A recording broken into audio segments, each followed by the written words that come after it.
is up, guys? It's your boy Marcos. As you know by now, you know how much I hate woke games.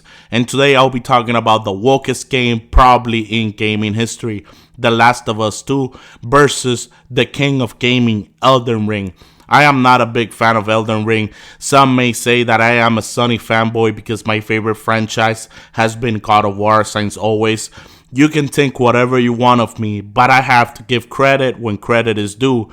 And Elden Ring is an amazing game, and even better than God of War Ragnarok. It hurts me to say this because I love God of War way more than From Software games, but I've got to be honest with all of you. Let's talk a little bit about the most overrated game in the industry, The Last of Us 2. This disaster of a game that had huge potential from the previous one with Joel was a huge disappointment. And yes, unfortunately, I did play the game and beat it. The only good thing that came out of that is that at least now I can talk to you guys about my experience with this trash of a story. Ellie, the kid who has all the cures to the universe, is a lesbian and has recently found out Joel killed everybody on his path to protect her and now holds a grudge against him for not telling her about his encounter with the Fireflies and not letting them kill her. I mean, as a parent, I would have done the same thing Joel did, as if they're going to find a cure in expense of killing my child, I would not let them touch her. If anything, she should be damn grateful, but of course, Our Lady must prove that men commit errors and has to hold a grudge against Joel.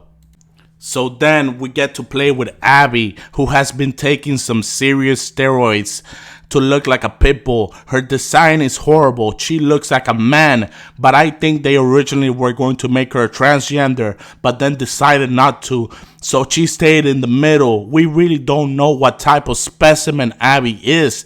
We in the story later find out that Abby's father was the doctor Joel killed in the game The Last of Us Part 1. So now she seeks to kill Joel for her revenge, which she does in the very 15 minutes of the game with no struggle, as Joel is a heterosexual man. He don't matter. So our main character we loved and cared for, Joel, died in the most horrible way possible to make way for the feminine heroes of our story, Jay. Anyways, then Ellie goes and seeks revenge by hunting down Abby. Okay, let me cut to the end. After all the lesbian and transgenderism representation we get in the game, Ellie finally meets Abby, beats her at the end, but can't kill her as Abby belongs to a transgender group. Whoops, sorry, no. She's just a horrible looking female that's getting ready for Mr. Olympian competition. So the entire game was pointless, as at the end, we didn't serve any purpose. Abby didn't meet any consequences for killing Joel, and Ellie didn't get revenge back. I found it to be a pointless story. But obviously, since the game ticks all of the woke boxes and requirements, it got the most awards in gaming history. Awards such as Best Narrative, Best Story, and some more bullshit awards, which this game definitely did not deserve.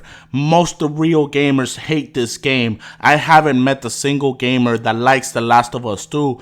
Sure, you can love the combat and the graphics, which really don't change much from The Last of Us 1, which was a great game. But the story, the narrative, and award, give me a fucking break. This game was a fuck you to the real gamers, and it was painful to go through the story. We don't care. You love Joel, he will die. We don't care if you want a fun game, we want wokeness in the game. Everybody must be gay or trans. Whoever says this game isn't woke must have worms eating out their brain, as all you gotta do is play the first 10 minutes of the game to realize that.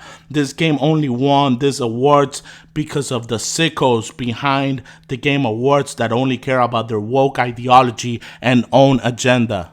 But they couldn't deny it any longer, as a legend arises from the depths of Hades to bring the fire to the woke industry by making a fun game. Zero woke game. Elden Ring, this masterpiece of game barely has any cutscenes to the game. and it treats you like an adult. You explore at your own pace. The game doesn't babysit you. If you go into a wrong area, being a lower level, the game will demolish you.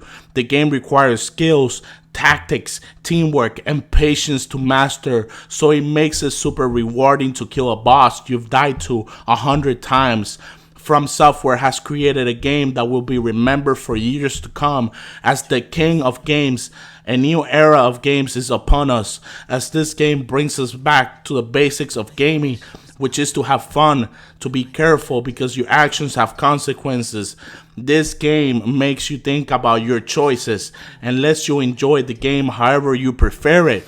If you have multiple classes to choose, different weapons, abilities, magic, summoning, skilling, it's immersive. You're the hero of your own story. You're not overpowered, but you can definitely build up to that level. Elden Ring, as much as I don't play it, I say thank you for respecting us gamers and giving us an epic game. I am glad it destroyed The Last of Us 2 and stole its game awards because this game actually deserves it. In conclusion, I am glad gamers are standing up to the madness. A win to Elden Ring means a win to us, the players, because if fun games win, others will catch the message. People want fun games without all the inclusion of wokeness and LGBT in our games. Let us enjoy what we pay with our hard-earned money without including your ideology. Stop obeying your masters and listen to your fans. We will make you richer than ever before, and your fans want fun games like before, like Last of Us Part 1, Uncharted 2, God of War 1 through 4, as this last installment, Ragnarok, did not live to my expectations. Thank you guys for watching. Please comment down below if you're happy with Elden Ring stomping on The Last of Us 2 awards. Also, like and subscribe for more. Till the next one.